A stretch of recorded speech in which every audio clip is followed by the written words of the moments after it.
മലയാള cinema മേഖലയിൽ പ്രവർത്തിക്കുന്ന സ്ത്രീകൾ നേരിടുന്ന ചൂഷണങ്ങൾ തുറന്നുകാട്ടി ഹേമ കമ്മീഷൻ റിപ്പോർട്ട് പുറത്ത്. സിനിമാ മേഖലയിൽ കാസ്റ്റിംഗ് കൗച്ച് എന്നത് യാഥാർത്ഥ്യമെന്ന് ഹേമ കമ്മീഷൻ. സിനിമയിൽ റോളുകൾ കിട്ടണമെങ്കിൽ നടിമാർ വിട്ടുവീഴ്ചകൾ ചെയ്യണം. സഹകരിക്കുന്ന നടിമാർക്ക് കോഡ് പേരുകൾ. വിട്ടുവീഴ്ച ചെയ്യാത്തവരെ പ്രശ്നക്കാരെന്ന് മുദ്രകുത്തി ഒഴിവാക്കുന്നതായും കമ്മീഷൻ കണ്ടെത്തൽ. സ്ത്രീകൾക്കായി പ്രശ്നപരിഹാര സെല്ലുണ്ടെന്ന താരസംഘടനയായ അമ്മയുടെ വാദത്തെയും കമ്മീഷൻ തള്ളി. വിവരങ്ങളുമായി ഷീജ ചേരുന്നു തിരുവനന്തപുരത്ത് നിന്നും. ഷീജ, എന്തൊക്കെയാണ് റിപ്പോർട്ടിലുള്ളത്? സിനിമാ മേഖലയുമായി ബന്ധപ്പെട്ട് വളരെ ഞെട്ടിപ്പിക്കുന്ന വസ്തുതകൾ നിറഞ്ഞതാണ് ജസ്റ്റിസ് ഹേമ കമ്മീഷന്റെ റിപ്പോർട്ട്. ഇതിൽ 233 പേജുകളാണ് ഇപ്പോൾ പുറത്തുവിട്ടിരിക്കുന്നത്. സ്വകാര്യതയെ മാനിച്ചുകൊണ്ട് തന്നെ അതിന്റെ മറ്റ് പേജുകൾ പുറത്തുവിട്ടിട്ടില്ല. വളരെ നാൾ നീണ്ടുനിന്ന നിയമ പോരാട്ടത്തിനൊടുവിൽ കൂടിയാണ് റിപ്പോർട്ട് പുറത്തു വന്നത് എന്നതുകൂടിയാണ് ഈ ഒരു ഘട്ടത്തിൽ കൂട്ടിച്ചേർക്കാനുള്ളത്. അതിനൊപ്പം തന്നെ ഈ റിപ്പോർട്ടിലെ കണ്ടെത്തലുകളുമായി ബന്ധപ്പെട്ട് പറയുകയാണെങ്കിൽ വലിയ തോതിലുള്ള പ്രത്യേകിച്ചും വലിയ തോതിലുള്ള ചൂഷണം മലയാള സിനിമാ മേഖലയിൽ നിലനിൽക്കുന്നു എന്നുള്ളതാണ് ഈ റിപ്പോർട്ട് വ്യക്തമാക്കുന്നത്. പ്രത്യേകിച്ചും ഒരു സ്ത്രീക്ക് ഈ സിനിമയിലേക്ക് കടന്നു വരണമെങ്കിൽ ആദ്യഘട്ടം മുതൽ ലൈംഗിക ചൂഷണം നേരിടേണ്ടി വരുന്നു എന്നുള്ളതാണ് ഇതിൽ പ്രധാനമായും എടുത്തു പറയുന്നത്. സിനിമാ മേഖലയിലേക്ക് കടന്നു വരുന്ന ഒരു പെൺകുട്ടിയെ ആദ്യം തന്നെ സമീപിക്കുന്നത് ലൈംഗിക ആവശ്യങ്ങളുമായാണ്. അവർ സിനിമാ മേഖലയിലേക്ക് കടന്നു വന്നു കഴിഞ്ഞാൽ ഈ ആവശ്യം സംവിധായകർ മുതൽ പ്രൊഡക്ഷൻ കൺട്രോളർ വരെ അവർ ആവശ്യപ്പെടുന്നു. ഇത്തരത്തിൽ ഒരു ആവശ്യവുമായി മുന്നോട്ട് വരുന്നു. അവരുടെ ഇംഗിതങ്ങൾക്ക് വഴങ്ങിയില്ലെങ്കിൽ അവരെ വലിയ തോതിലുള്ള പ്രത്യേകിച്ചും ഭീഷണി ഉൾപ്പെടെ അവർ നേരിടേണ്ടി വരുന്ന ഘട്ടങ്ങളുണ്ട്. പ്രതികാര നടപടികൾ നേരിടേണ്ടി വരുന്ന ഘട്ടങ്ങളുണ്ട്. അതിൽ സുപ്രധാനം എന്ന് പറയേണ്ടത് സിനിമാ മേഖലയെ നിയന്ത്രിക്കുന്നത് ഒരു പവർ ലോബിയാണ്. അതായത് അതിൽ പറയുന്നത് ഒരു പവർഫുൾ ലോബി ഈ സിനിമാ മേഖല നിയന്ത്രിക്കുന്നു എന്നുള്ളതാണ്. ഒരു പ്രമുഖ നടൻ പോലും ഈ ലോബിയെ വിശേഷിപ്പിച്ചത് മാഫിയ എന്ന പേരിലാണ്. ആ മാഫിയ എന്ന പേര് പറഞ്ഞതുകൊണ്ട് തന്നെ ആ നടനെ പിന്നീട് സിനിമയിൽ നിന്നും വിലക്കുന്ന ഒരു സാഹചര്യം ഉണ്ടായി. ഈ സിനിമയിൽ നിന്നും ആ നടന് സീരിയൽ രംഗത്തേക്ക് കടക്കേണ്ട ഒരു സാഹചര്യവും ഉണ്ടായി എന്നുള്ള കാര്യവും ഇതിൽ പറയുന്നുണ്ട്. അതിനൊപ്പം തന്നെ എടുത്തു പറയുന്നത് ഈ ലോബി നിയന്ത്രിക്കുന്നത് എന്ന് പറയുന്നത് സിനിമാ മേഖലയിലെ ഒരു പ്രമുഖ നടനാണ്. ഈ നടനെ കൂടാതെ സംവിധായകരും മറ്റു നടനും ഉൾപ്പെടെ 15ഓളം പേരാണ് ഈ ലോബിയിൽ പ്രധാനമായും ഉള്ളത്. ആ ലോബിയുടെ താല്പര്യങ്ങളാണ് ഇന്നിപ്പോൾ സിനിമാ മേഖലയിൽ നടപ്പാക്കിക്കൊണ്ടിരിക്കുന്നത്.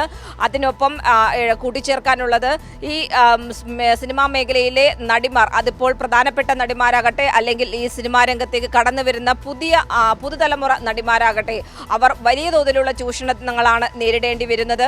പ്രത്യേകിച്ചും സംവിധായകർ മുതൽ പ്രൊഡക്ഷൻ കൺട്രോളർ വരെ ഇവരുടെ മുന്നിലേക്ക് ഇത്തരത്തിൽ ലൈംഗിക ആവശ്യങ്ങളുമായി വരുമ്പോൾ അതിന് വഴങ്ങിക്കൊടുക്കാത്തവരാണെങ്കിൽ വലിയ തോതിൽ, പ്രത്യേകിച്ചും അവർ മുറികളിൽ ഷൂട്ട് കഴിഞ്ഞ് തിരിച്ചെത്തി വിശ്രമിക്കുന്ന സമയത്ത് വലിയ തോതിൽ റൂമിന്റെ ഡോറിൽ മുട്ടുന്നു. അവർക്കൊപ്പം പ്രവർത്തിച്ച പുരുഷന്മാർ തന്നെയാണ് ഇത്തരത്തിൽ മുട്ടുന്നത്. അതിന് അവർ തുറക്കാൻ തയ്യാറായില്ലെങ്കിൽ റൂമിന്റെ ഡോറ് അടിച്ചു തകർത്തകത്ത് വരും എന്ന രീതിയിലാണ് ആ തരത്തിലാണ് അവർ മുറിയിൽ ഡോറിൽ തട്ടുന്നത് എന്നുള്ള കാര്യം കൂടി അവർ പറയുന്നു. അതുകൊണ്ട് തന്നെ വളരെ ഞെട്ടിപ്പിക്കുന്ന വസ്തുതകളാണ് ഈ വിഷയവുമായി ബന്ധപ്പെട്ടുകൊണ്ട് മൊഴിയെടുക്കുമ്പോൾ തങ്ങൾക്ക് കേൾക്കേണ്ടി വന്നത് എന്നുള്ളത് ജസ്റ്റിസ് ഹേമയും ഈ റിപ്പോർട്ടിന്റെ ഉള്ളടക്കത്തിൽ പറയുന്നുണ്ട്.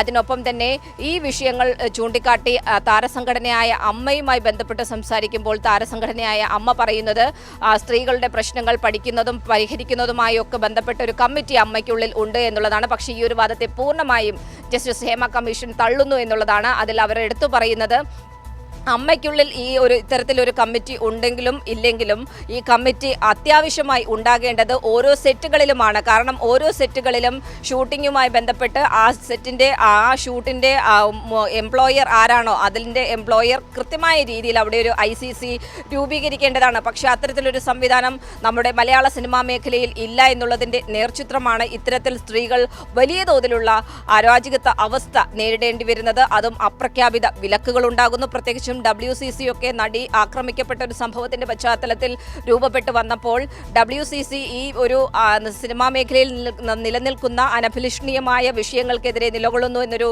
ബോധ്യം പൊതുസമൂഹത്തിനുണ്ടായി. സിനിമാ മേഖലയിൽ നിലനിൽക്കുന്ന പല ചൂഷണങ്ങളും പുറം ലോകം അറിഞ്ഞു തുടങ്ങി.